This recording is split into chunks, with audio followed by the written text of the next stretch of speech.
When most of us think of a United States veteran, we think valor, bravery, and sacrifice of those who served to defend and at times fight for freedom and liberty. Welcome to Operation Purpose. This is your host, John C. Hanson. All right. Well, how was the day? The day was it was a monster. They all are. Yeah. Yeah. Yeah. The interesting thing is, and I would refer back to a bumper sticker I saw in southern Utah a few weeks ago, traveling down the road, and I come up on this big pickup truck pulling a race car, right? Trailer and all the support equipment and all that. Sure. There's a bumper sticker on the back of the race car, and it just simply said, "The older I get, the faster I was." and then underneath the little caption says, "Been racing since 1983." Yeah. Yeah. Fun. That's kind of what happens is, and of course, as we talked last week or last time, PTSD, you get, when you have your first big trauma, then you kind of get stuck there. And I was 19 when that happened. So here I am with a 19-year-old engine and a 72-year-old chassis. That doesn't work so good. Not so well. And so yeah, the weeks are really busy, and some days are just bigger than other days. And today was one of those. Yeah. It's I think I've heard you mention it. You fight your demons every day, and and no matter what that might be, it's whether it's military related, life related, and or just some spiritual, physical, mental, and it's a challenging time. So, but kind of I like to carry on from our previous conversation from last time. We got on PTSD a little bit, and I know you're, and I'm going to say this loose, but you're kind of a champion of in that arena. I mean, you've seen it, you've faced it, you've encountered it, and it's a rough go, and nothing can really prepare for what you're going to be in for. And again, what I was just talking about, it's an everyday walk, and it's a challenge. So Marv, what do we do, or what would you suggest? Because you went through the sit-in, the in-house therapy, which was a 9-week. Yeah, 9 weeks. 9 week. So the takeaway from that, if you had to I don't know, 3 strong bullet statements, what do you think were some of the greatest takeaways from that? I know I'm kind of putting you on the spot right now, and my mind would be like, oh my goodness, but not at all. The three biggest things, if I could get it down to 3, because there were more. Sure. But number one, I am not alone. Yes. 38 years without a diagnosis, and wondering, what in the world is the matter with me?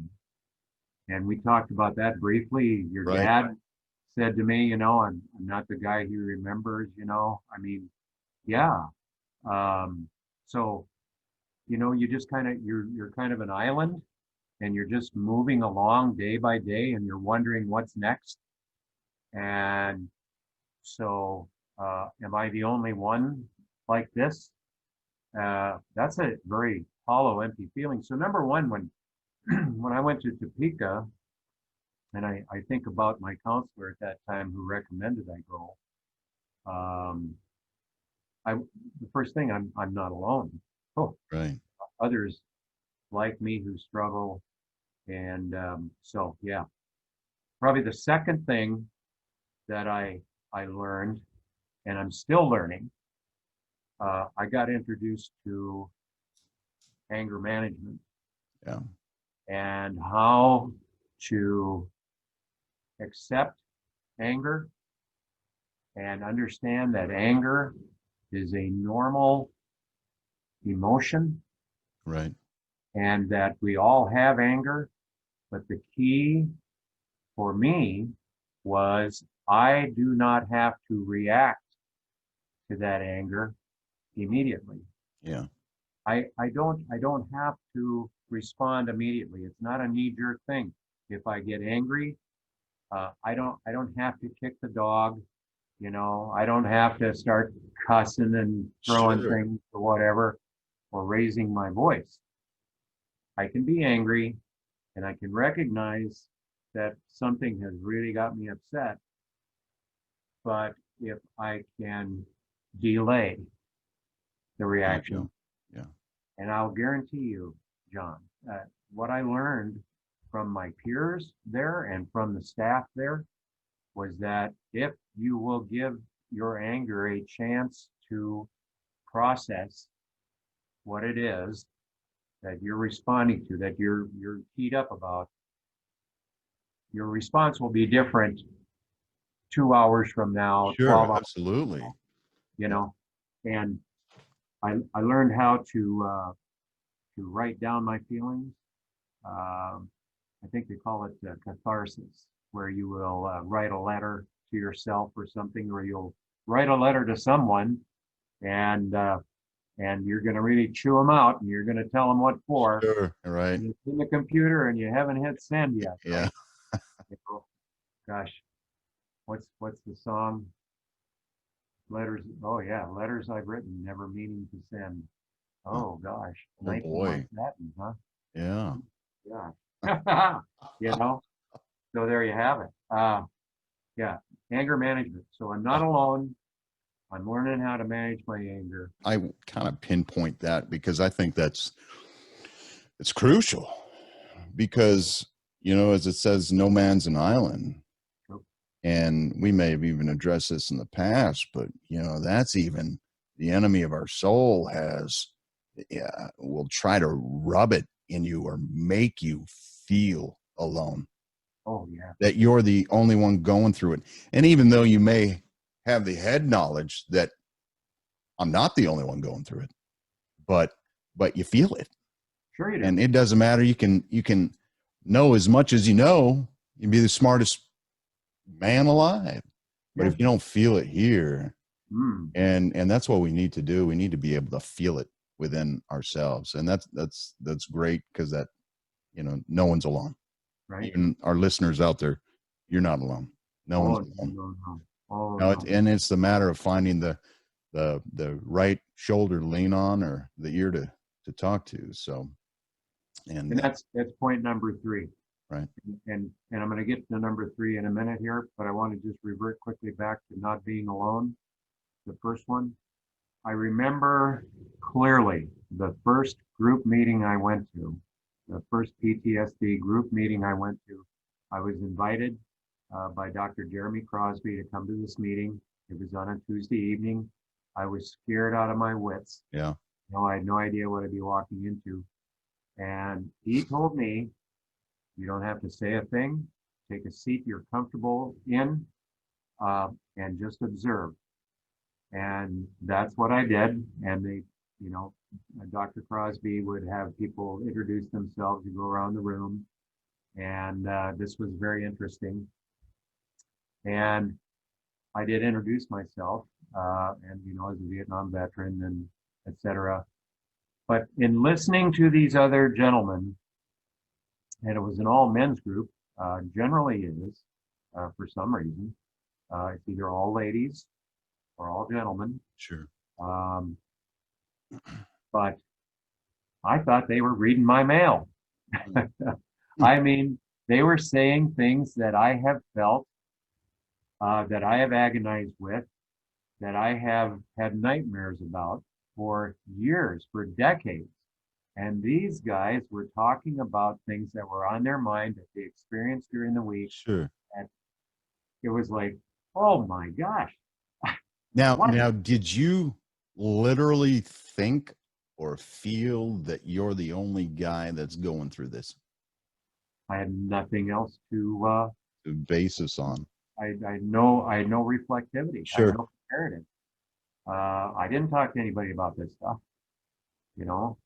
And I mean, how do you explain demons? I Right. mean, they're shapeshifters. They they are different every day. Sometimes they're different within the day. Yeah, sure. And how do you explain that to somebody that, you know, and we our inherent trust issues, you know, and our inherent suspicions and our hypervigilance and all those things. Yeah, I mean, I didn't dare talk about it, you know. So anyway, Do you think so you didn't talk about it because you were so stunned? oh, You couldn't believe that, oh my goodness, other people are going through this? Or do you think you were scared or ashamed probably all of to those address things, but there's going to come a word here you'll be real surprised to hear. I was relieved. it? Yeah. Yeah, So you're I was scared. just in awe that I'm not the only guy. I mean, I was blown away, but then relieved to know there are others. You're not walking that road alone. Yeah, no. No. So not, you know, I wasn't alone. I learned about anger management, the tip of the iceberg, so to speak, and I still am learning about it, some 16 years later. Um, but the third thing that I really, and it buckled my knees, was it's a combination of humility, but being willing to ask for help. Yeah. Yeah, you know, just think you think you're alone, you're angry about everything, and you don't want anything from anybody. You don't Right. need nothing, you know. And now you get on your knees and you ask somebody for help. You know, help me. Yeah. You have to start working this thing, John. You have to be willing to surrender a And a little lot of bit. people won't do that because No, that shows a weakness. God forbid I'm a man or a strong-willed woman, or just a woman. It doesn't matter. It is no respecter of person. And it's an you equal have to be opportunity. willing to surrender um, just to someone else that has been down that road. Yeah, pride and vanity. That's an equal opportunity shortfall. Sure. I mean, you have to throw your pride away. Not being a proud individual. I mean, being a proud individual and your accomplishments and what you've done in life. I mean, wow, when you think what you've accomplished in life with these demons chasing you around every day, that's pretty significant. And so be proud of that you've survived. You're a survivor and you're doing well, you're getting to each day. But don't let your pride get in the way of asking somebody for a little guidance or some recommendations when you're really struggling. Because there's people out there so willing to help. And we are in, I can say it, never once have I felt judged. Yeah. Not one time. Sure. Never once. That was a fear I had that had no basis in fact. Never ever felt judged or belittled or demeaned, anything. It's always acceptance. Always acceptance. Even if it Is was that just fear quiet. not knowing too? Is that fear not wanting to put yourself forward? But if you don't take that step, you'll never know. Oh, And I've thought of that countless times when I was, with any task. If wealthy people typically aren't made wealthy unless they got that silver spoon in the mouth. But if you're not willing to put your foot forward, you're not going to gain the ground that you're looking to acquire. yeah. So with this podcast or with, certain things that we do in life, Yeah. this would never have come to fruition if we didn't keep putting the feet forward, walking the walk, and trying to get this off the ground. It'd never do it. And When you talk about work, here's a little thing oh, right right. here. Oh, Yeah. workbook. Yeah. I mean, So this is simple, effective techniques for overcoming traumatic stress symptoms. sure. It's a workbook. I mean, it's got What if lessons. you didn't do it? What if you didn't do it? What if you didn't open the book? Well, then it just sits on the shelf and Sits collects on the dust. shelf. Doesn't do anything, does it? You got to open the book. You got to open the book. You You got got to to put that go in foot there and you forward. got to do the You work. got to do it. You So know? Yeah, man, and it's a grind. I I bet mean, it is. I went up to Wichita on Tuesday, for our group meeting, and we have all of the COVID protocols in place. Everybody's very careful, Sure. but it is so wonderful to see the guys. They've become my Tuesday family. Yeah. And, I was just thinking the other day, I've been going to this group long enough that there are 17 who have passed away during the time that I've been going to group. Now, how many did it start with? Oh, at one time, I remember our group had as many on a given Tuesday as 26 or 27 in the group. Not everybody could come. 17 of those? Oh yeah, amongst our original group, 2003, 2004, the ones I know of, there are 17 who have passed on. Passed on. Yeah, and the sad reality is that we have guys now that can no longer attend because either they can no longer drive or they're confined to mobility devices, wheelchairs, scooters. Very hard for them to get around, and yet they do occasionally show up when they can muster the strength. It is that important to come and have fellowship and work these lessons. But the passage of time, it's taken its toll. Yeah. Oh my goodness. So don't be remember, I was afraid. going to address something now and I can't remember. Shoot. Anyway, Well, that's all right. It's like I told you earlier, I can get a lot of miles out of one stick of gum. Yeah. So, I can get a lot of chewing out of one stick. Yeah. Oh, I remember what I was going to say. Shortly after I retired and came to Kansas City, I got in the mortgage industry and we just did VA home loans. And talking vets all day long. Yep. And I remember was talking to one gentleman and just a case of Agent Orange. Okay. Something fierce. And, it's coming more to light. VA or the government's fessing up to it. Yep. More so these days from what I hear. Yep. But what I didn't know, and again, I'm not a physician, no medical, advice here at all, but I heard from him that he had stated that Agent Orange mutated his cells, was a mutagen. Did I say that right?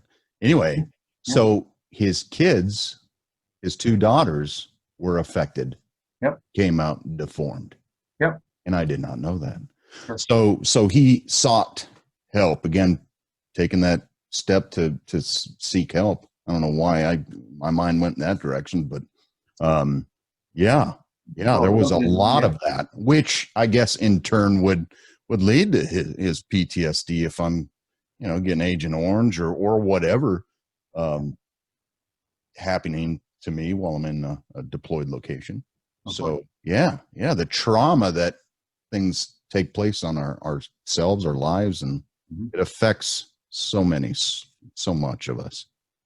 Yeah, spina bifida. Spina bifida. Yeah, that was a very common really effect from Agent Orange related exposure. I didn't know it when I was at Da Nang, but I volunteered as an observer on ranch hand missions to fly and to help spot ground fire. How crazy is that? I mean, is that insane? You get in a perfectly good airplane and you fly along looking for the enemy. Looking for fire. Yeah, and I did that on a few occasions, and then it finally came to my senses. But in that aircraft were thousands of gallons of Agent Orange dioxide, Kidding. and I would routinely help the loadmaster with valves and Oh my so God. on. It's nothing but a great big lumber and 2-engine prop duster, you know. Sure, that's all. And we would fly over special forces camps. Um, Years later, I ran into a guy that was at Camp Evans, and we got talking about ranch hands and spray missions. And he said, "You ever go over Camp Evans?" I said, "Yeah, a couple, 3 times." He said, "That's where I was."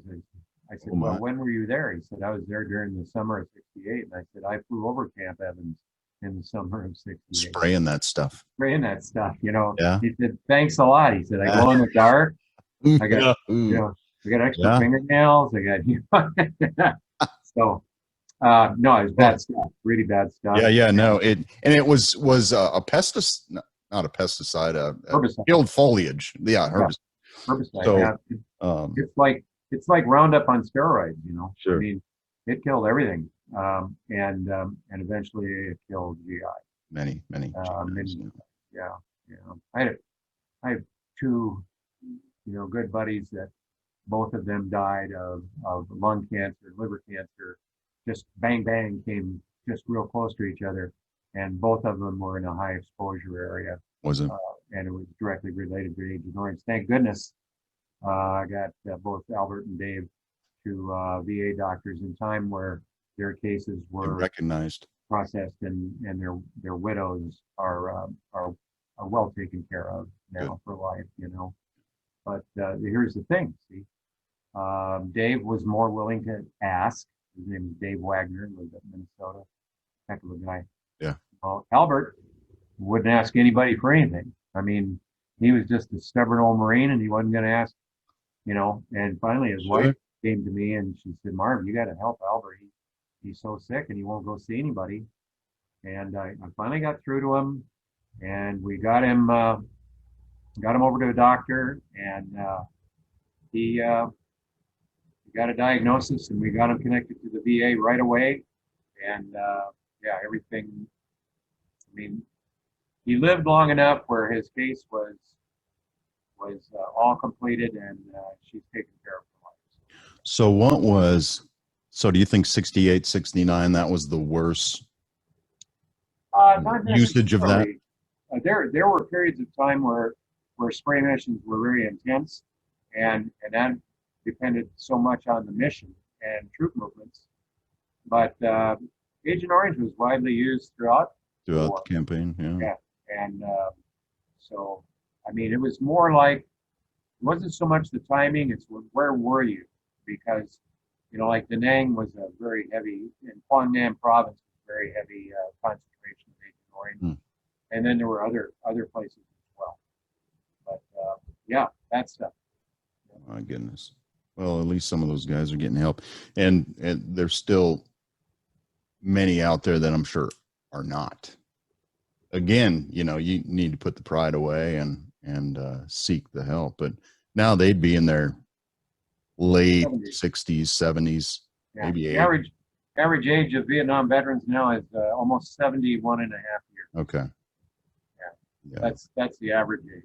My goodness. So, and I'm right there at 72. You know, so there were a few youngsters, and those were the ones that went right up to the end there in 75, 74, 75, toward the end of the conflict. Sure. And then there's some old hands that were there way in the beginning, like 64 or 5, you know, the advisory role. Right. Yeah. Yeah. Wow. Of course, many of them are gone. Yeah. I suppose so. We were talking about Agent Orange and how it evolves into different things with the passage of time. You know, not just birth defects in our offspring, but then later in life, we start to see some of these insidious diseases and maladies that have no place in our family history. There's no genetic link. I mean, people are coming up with diabetes and heart disease, and quickly when it starts, it's and if you look in the family, there's no heart disease in the family, or there's no liver disease in the family, and then all of a sudden this veteran has issues, and they've got offspring that are suffering from these mutations and so on created by dioxin. Right. Now, if you didn't have post-traumatic stress originally, when you start being chased by this demon called Agent Orange, you're going to have post-traumatic stress, because all kinds of things are going to start happening to you that make no sense. Right. And now, and it's not just Agent Orange.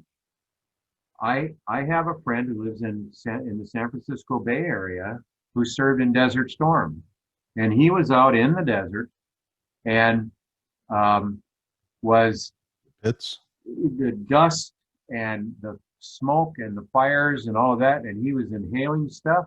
Yeah. And he's bedridden today. He spent years Oh, is that right? in a wheelchair. MS. Yeah, MS. That's eventually what it became. Was it linked? Did he link it to that? Yeah, they linked it to some exposure to something in the desert. And like my son's over in the desert right now, and he says, "Dad, it's really dusty and dirty over there, and everything stinks." Yeah. Well, it's a different environment, and we come from where we come from, and then we get exposed to that, and it's different. I would assume that the native people, the indigenous people of those regions, have some sort of natural immunity to some of these They probably do. airborne pathogens or whatever. Right. But nonetheless, as GIs, as military members, we get exposed to things that are foreign to us. And in some cases, depending on your immune system, your resiliency, in some cases, unfortunately, we succumb to those influences, those airborne, whatever they are, chemicals, whatever they might be.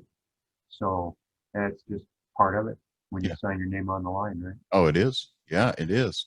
And you expect your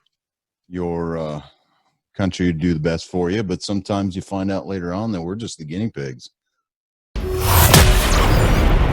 You've been listening to Operation Purpose with John C. Hansen. Thank you for listening to the show. We hope you've gotten some useful information, and we're proud to have you as a member of the family. Till next time, reach out to us on social media. This is Operation Purpose, signing off.